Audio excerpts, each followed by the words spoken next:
So guys, today is a good news for you guys who are not eligible for any other way of immigration, but they are looking for a hope. Let's give you some hope. We can talk about Newfoundland and Labrador. Welcome to our channel, Travel with Sobia Zib, where we post about our travel and experience in Canada. our life in Canada vlogs and Canadian immigration. It is the easternmost province of Canada. When I say easternmost, it's literally it's 32 hours from Toronto, and it is more closer to Montreal, Quebec, Prince Edward Island, and Nova Scotia. But you don't have to be demotivated, disappointed by this news, because 97% of the population is reported to be speaking English, so you can easily survive over there. And if you are concerned about the population, it's even more than I would say Oakville, and where we live, and which is actually in the Halton region, very near to Mississauga. It's literally touching the border of Mississauga, and we live at the border, and even that is reported to have a population of 2.5 to 3 lakhs, whereas this Newfoundland and Labrador has a population of around 5 lakhs 21,000. So you can imagine the job prospects, the living prospect. And St. John's is basically the area where most of the province's population resides, which are around 40% of the province's population resides in St. John's. So it's a very lively province, the city mainly St. John's. And let's talk about the immigration prospects.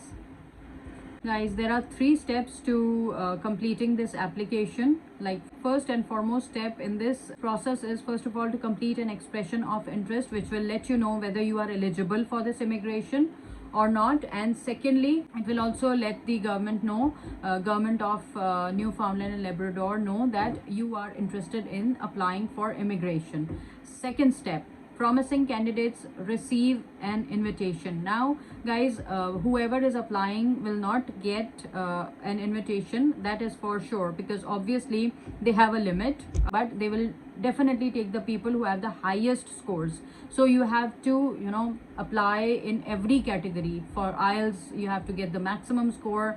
For your skills, try to get the maximum number. The third and the last step in this process is invitees apply through online portal. Now first you get the ITA from the Newfoundland and Labrador province, and then you will apply through the online portal. These are the 3 steps included. So now let's talk about the first step. How do you create the expression of interest?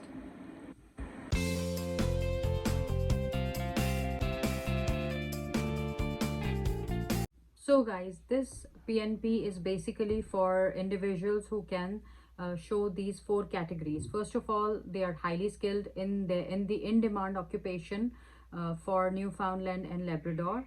Second, and they have 1 year experience, and they have the work experience of at least 1 year in the last 10 years in the in-demand occupation list given by the Newfoundland and Labrador. Second is their educational and capability, how good their English is, their IELTS or TOEFL score. I'll go through that as well. And third, they are interested in living in Newfoundland and Labrador and making that their permanent home. So guys, all these things. And secondly, individuals who have completed their master's or PhD from the Memorial University within the past 3 years in technology. Okay, and individuals who have completed their masters or PhDs from Memorial Universities in the last 3 years in the following specialities. The 4 specialities are given. That is in technology, in healthcare, in agriculture, and in aquaculture. So these are the 4 categories. So guys, now let's go over the in-demand occupation list for Newfoundland and Labrador, which are in demand, and you have to fall in this criteria to create an expression of interest. Now, first of all is the healthcare sector. In that, all the physicians, the nurse, licensed practical nurse, personal care attendant, clinical psychologist, medical physicist, radiation therapist, dosimetrist. Second, in-demand information and communication technology sector occupations, which include software developer, biomedical engineer, UI UX developer, electrical engineer, AI developer, mechanical engineer, Python developer, web developer, net developer, infrastructure engineer.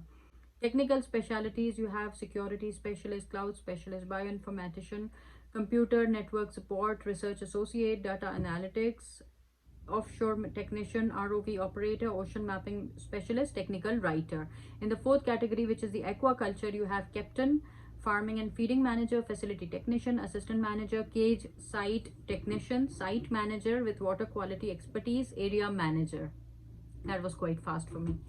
Anyway, so and these are the list, and if you fall in these criteria, you are okay to apply for expression of interest. And obviously, if you meet all the other criteria as well, you have 1 year experience in the last 10 years. Now guys, for this you have to have the English language skills, which is IELTS. You have to have IELTS or CLB level 5 or higher, and you have to be at least 21 years of age or older and intend to live permanently in Newfoundland and Labrador. So now what do you have to, now all these criteria, you match all these criteria.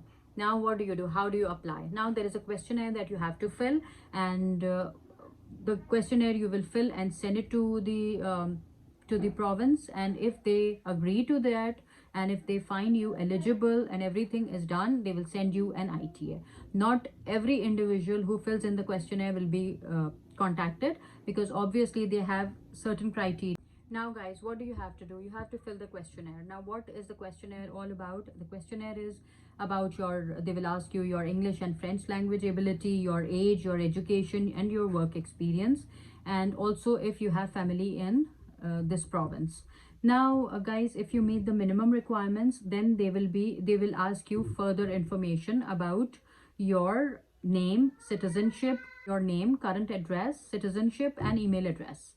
Now further, who can view this information? The employers can view this information who have already got accounts with the Office of Immigration and Multiculturalism. Now if you score high enough, and what will happen, that they will ask you for 3 supporting documents, which is to support your expression of interest, that is your resume, your education and work credential, and your cover letter. So guys, coming to the next step, step 2 of the process, which is promising candidates receive an invitation. Now as we said, that when you submit your profile with the Office of Immigration and Multiculturalism, OIM, your questionnaire and your supporting documents, which is your resume and other things, other details, will be seen by the employers who have accounts with the province. Now what happens, that when the employer are viewing your obviously the final decision lies with the OIM, the immigration office, but then the employers can also have a say that okay, they found this candidate suitable for their company, for their job vacancy, for a job designation which they have in their company, and they can show interest that they would like to hire this person, and they can also go further step ahead by contacting you for that job offer. Now guys, at this point it is it is happy to so guys, at this point it is important to know that for this job, it is important to know that for this immigration, for this priority skills criteria, you don't have to have a job offer. Job offer is not a criteria, which is the main problem for everyone out there who wants to come on immigration. And when you see a word that you have to get a job offer from that province, from that small town, or from that place, guys, it is obviously it is a problem, or it is a concern for you, for everyone who listens to that. Now here the happy news is that there is no job offer required. However, the employers can contact you with a current job vacancy that they might have in their company.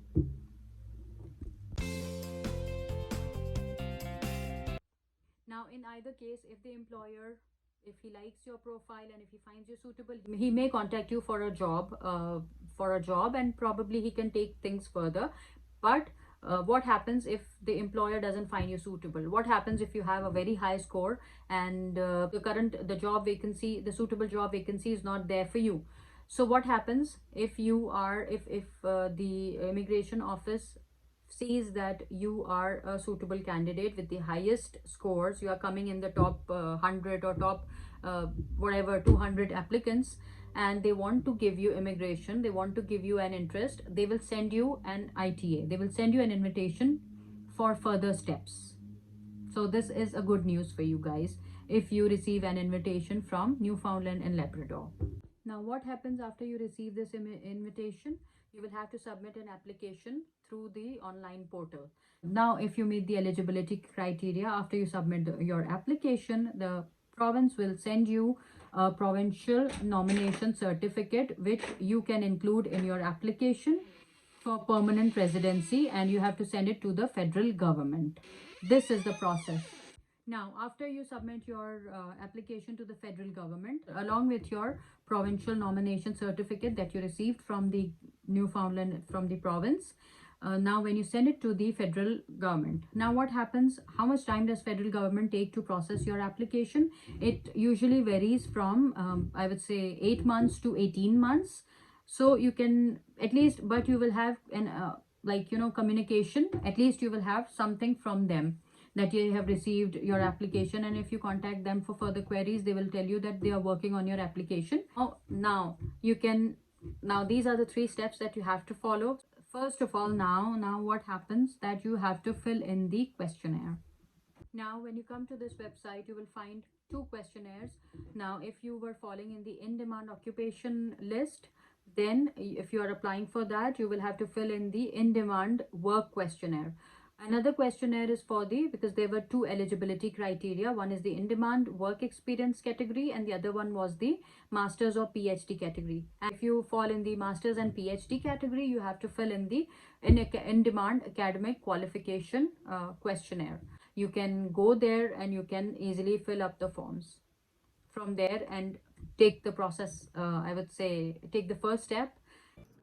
So please like and subscribe this channel, and stay tuned for more updates and videos. Thank you so much. Bye bye.